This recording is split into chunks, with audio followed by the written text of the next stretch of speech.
Hi friends, कैसे हैं आप सब। उम्मीद करता हूं आप सब अच्छे ही होंगे। आप देख रहे हैं आपका अपना YouTube channel Jaspreet English classes. दोस्तों, आज मैं आपके लिए जो वीडियो लेकर आया हूं उसमें मैं कवर करने वाला हूं टेंसेस की सारी कैटेगरीज। लेकिन फ्रेंड्स, आपसे एक छोटी सी रिक्वेस्ट है, अगर आपने अभी तक की वीडियोज़ को नहीं देखा है तो वीडियो ये वाली आपके समझ में नहीं आने वाली है और आपको अच्छे से समझ में नहीं आएगी। इसलिए आप पहले हमारी प्ले लिस्ट जाकर चेक कीजिए और उसमें जो भी एक्सरसाइजेज हैं या फिर जो भी टेंसेस मैंने समझाए हैं आपको उसे एक बार देख लीजिए, तब आपके ये बहुत अच्छे से समझ में आ जाएगी। और फ्रेंड्स, अगर आपने मेरा ये चैनल अभी तक सब्सक्राइब नहीं किया है तो प्लीज़ इसको आप एक बार सब्सक्राइब कर लीजिएगा और बेल नोटिफिकेशन को भी दबा लीजिएगा, जिससे कि आपको समय से वीडियो मिलती रहे और आप इसके माध्यम से पूरा का पूरा टेंसेस की सीरीज को कवर कर पाएंगे। मैंने 0 to टॉप पूरी एक्सरसाइज को लिया हुआ है, पूरी टेंसेस को लिया हुआ है, आप अच्छे से इसको समझ पाएंगे। दोस्तों, देर ना करते हुए चलिए अभी हम देख लेते हैं टेंसेस की ये वाली एक्सरसाइज, जिसमें हम आपके लिए इसके जो टेंसेस होते हैं उसकी नेगेटिव, इंट्रोगेटिव और इंट्रोगेटिव विद वर्ड,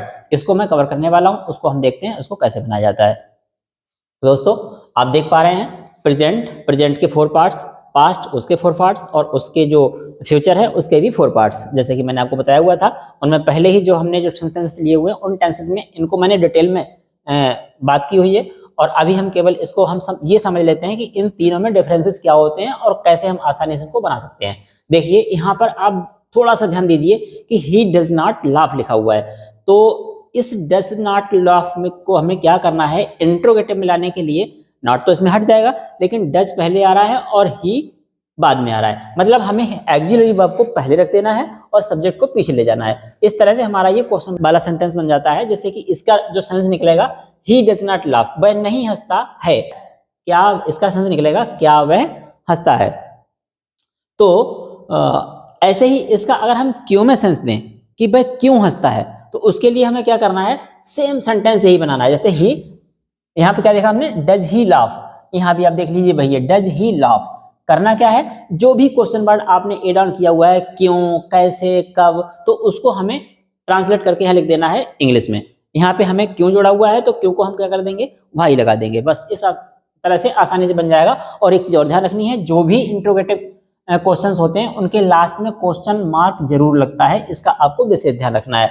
नेक्स्ट वाले में आप देख लीजिए, ही इज लगा हुआ है, यहाँ हमने क्या किया है, ही इज नॉट लाफिंग लिखा है, इसी इज को पहले ले आए हैं, ही को बाद में कर दिया, इज ही लाफिंग। बस इतना सा ध्यान रखना है। ऐसे इसको हमने क्या किया, इसमें हमने उसी सेंटेंस में क्वेश्चन वर्ड वाई को जोड़ दिया है। तो आपको ज्यादा पैनिक होने की बिल्कुल भी जरूरत नहीं है। अगर हमें कोई क्वेश्चन वर्ड दे रखा है क्या को छोड़ के, अगर किसी सेंटेंस में क्या शब्द पहले आता है, जैसे कोई वर्ड आ रहा है, क्या आप ऐसा करते हैं, क्या आप खाना खाते हैं, क्या आप पानी पीते हैं, तो क्या की इस जो इंग्लिश है वो उसको हमें नहीं लिखना होता है, क्योंकि वो हमारा यस नो वाला क्वेश्चन होता है। लेकिन अगर क्यों है, कैसे है, कब है, जो हिंदी सेंटेंसेस के बीच में अगर क्वेश्चन वर्ड पड़ा हुआ होता है, उसके लिए हमें ये सब करना पड़ता है। तो क्यों शब्द से ये बना हुआ है, इसका हम सेंस निकालेंगे। तो यहाँ पे अगर बात करें, व्हाई डज ही लाफ, वह क्यों हंसता है, इसका क्या निकलेगा, वह क्यों हंसता है। अब इधर हम इसकी बात करें, ही इज नॉट लाफिंग, वह क्यों नहीं हंस रहा है। इसकी बात करें तो इज ही लाफिंग, क्या वह हंस रहा है। अब यहाँ क्या वह हंस रहा है और यहाँ बात करते हैं कि वह क्यों हंस रहा है, क्वेश्चन वर्ड बीच में आ गया तो हमें उसका ट्रांसलेट करना पड़ेगा। और ऐसे में हम सिर्फ और सिर्फ ये क्वेश्चन वर्ड जो भाई है उसको उठा के यहाँ पे रख रहे हैं, बाकी सब सेम है। बस आपको इतना समझना है कि उन्हीं से जो नेगेटिव सेंटेंस में आपने हेल्पिंग वर्ब लगाई है उसी की मदद से हम बहुत आसानी से इसको बना पाते हैं। ये थर्ड वाला देख लीजिए, जो प्रेजेंट परफेक्ट का है, ही हैज नॉट, यहाँ हैज नॉट लिखा है, यहाँ हैज को हमने उठा के पहले रख दिया है, हैज ही लाव्ड। बस बन गया ये नेगेटिव इंट्रोगेटिव में, क्वेश्चन मार्क बाद में लगा दिया। अगर इसी का हमें बनाना है कि वह क्यों हंस चुका है, वह क्यों हंस चुका है, तो हम क्या करेंगे, वाई पहले रख देंगे। बाकी सेम सेंटेंस भाई ये देख लीजिए, हैज ही लाफ्ड, यहाँ भी है, हैज ही लाफ्ड, यहाँ भी है, क्या किया, वाई वर्ड पहले रख दिया है। ऐसे ही आप ये सब पहले समझ चुके हैं और बस आपको थोड़ा सा ये डिफरेंस बताना था, ये आसानी से समझ पाएंगे आप। यहाँ पे भी देख लीजिए, हैज नॉट बीन लिखा है और हैज नॉट बीन लाफिंग लिखा है, तो इसी हैज बीन का ही यूज करना है। लेकिन हैज इधर आ जाएगा और ही इधर चला जाएगा। देखिए इधर हैज ही, क्या किया है इसमें, क्या किया इसमें, हैज इधर आ गया, ही इधर, has he been laughing for 2 hours. अब ध्यान रखने वाली थोड़ी सी ये बात है कि यहाँ पे बीन जो है वो अपनी जगह रहेगा, इसको नहीं हटाना है। हटाना है तो सिर्फ किसको हटाना है, हैज को जो यहाँ रखा था इसको हमें बाहर आउटसाइड में ले आना है और पीछे जो क्वेश्चन मार्क है वो और लगा देना है। तो यहाँ पे हमने जो हैज बीन यूज किया है वही हैज बीन यहाँ भी आ रहा है, बस होना ये है कि हैज को हम इधर ले आएंगे और ही इधर चला जाएगा। लेकिन ध्यान रहे बीन जहाँ पर वहीं रहेगा, उसको हमें हटाने की नीड नहीं होती, जरूरत नहीं होती है।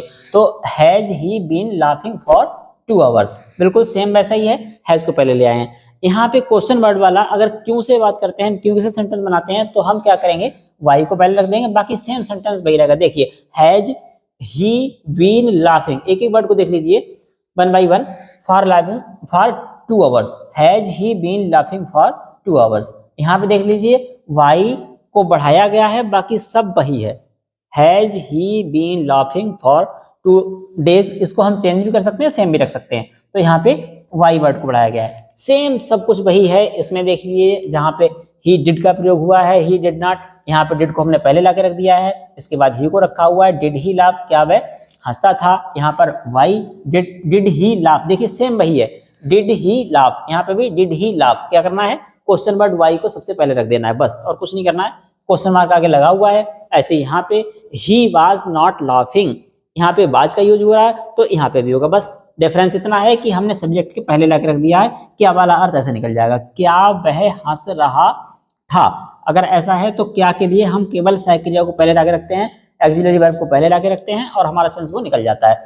इन द सेम वे हम यहाँ भी वही बात करते हैं कि सब सेंटेंस पूरा का पूरा वही है, वाज ही लाफिंग, यहाँ भी था वाज ही लाफिंग, वहां पे हमने क्या किया, क्वेश्चन वर्ड भाई को लाकर पहले रख दिया गया है। सेम वे हम यहाँ पे देखेंगे थर्ड वाले में, उसमें भी क्या है, ही हैड नॉट लिखा है, तो हैड को ही क्या लाएंगे, इधर लाएंगे और ही को इधर पहुंचा देंगे। देखिए हैड ही कर दिया लाफ्ड, उसका सेंस क्या में आ गया, क्या वह हंस चुका था। ऐसे हम क्यों से लगाएंगे, तो वाई हैड ही लाफ्ड, पूरा वही सेंस है, हैड ही लाफ्ड, यहाँ पे सारा कुछ वही लिखा हुआ है, बस वाई को पहले रखा गया है। इसी तरह से इसको भी यही किया गया है, he had not been laughing since 5 o'clock, इसमें भी जो हैड बीन लगा है वही हमने यहाँ भी यूज किया है, ज्यादा कुछ नहीं किया जाता है इसमें। और यहाँ पर भी हैड बाहर आ गया है और ही इधर गया। जो भी चेंजिंग होगी स्टार्टिंग के वर्ड्स में ही होगी, जो आपका एक्सिलरी वर्ब है उसका फर्स्ट पार्ट हमें बाहर लाना है और सब्जेक्ट इधर कर देना है, लेकिन बचा हुआ जो उसका पार्ट है एक्सिलरी वर्ब का, बीन हो या कुछ और हो, वो अपनी जगह पर रहेगा, इतना हमें खास ध्यान रखना है।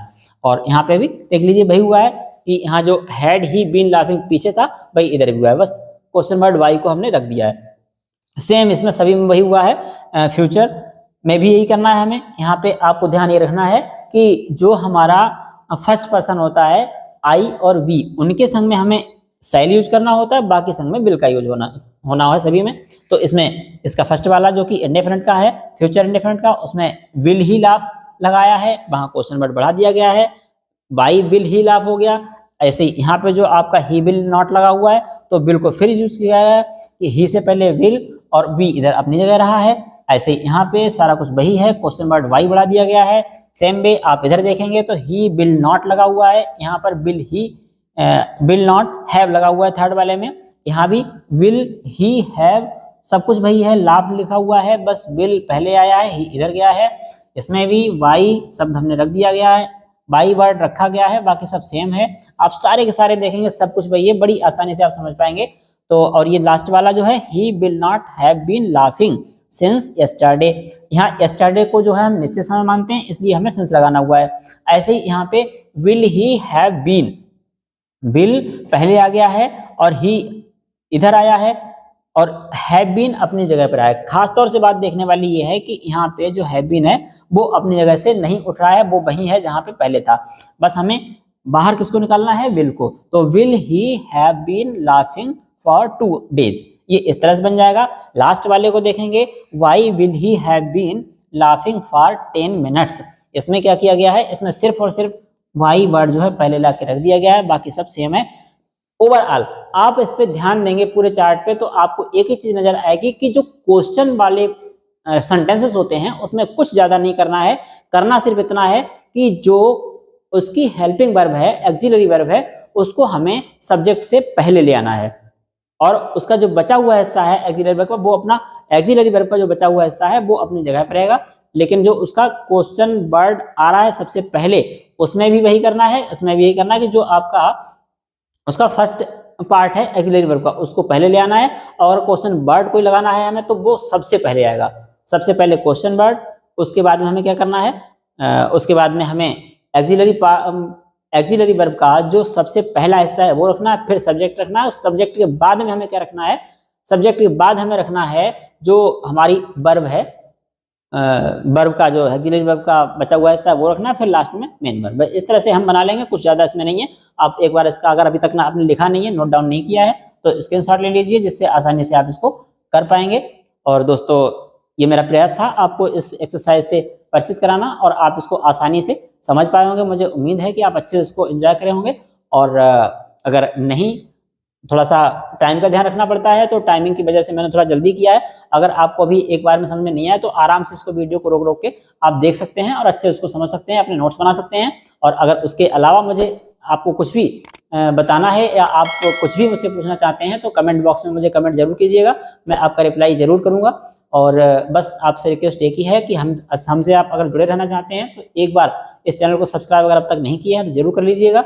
और आगे आने वाले समय में आपको और ज़्यादा अच्छी वीडियोज़ में आपको प्रोवाइड कर पाऊंगा। और उम्मीद करता हूँ आपको इस वीडियो से जरूर लाभ मिल रहा होगा। और मिलते हैं नेक्स्ट वीडियो में, तब तक के लिए नमस्कार, जय हिंद।